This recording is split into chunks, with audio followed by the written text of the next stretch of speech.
आज माझा मित्र आलेला नाहीये, पण त्याचा कलिंगाचा प्लॉट होता, पूर्ण बुरशी आणि करपा आलेला होता. त्यांनी म्हणजे तो काढायचा ठरवला होता.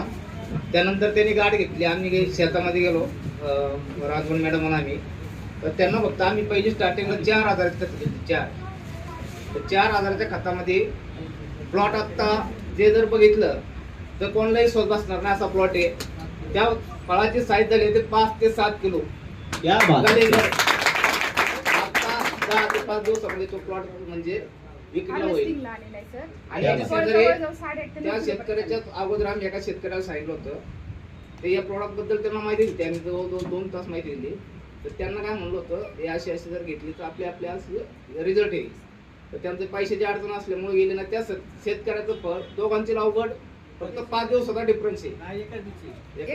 एका दिवसाची त्यांचं फळ फक्त 2 ते 2.5 किलो आहे आणि हे फळ 7 ते 5 किलो या रेंज मध्ये आता फळ आहे.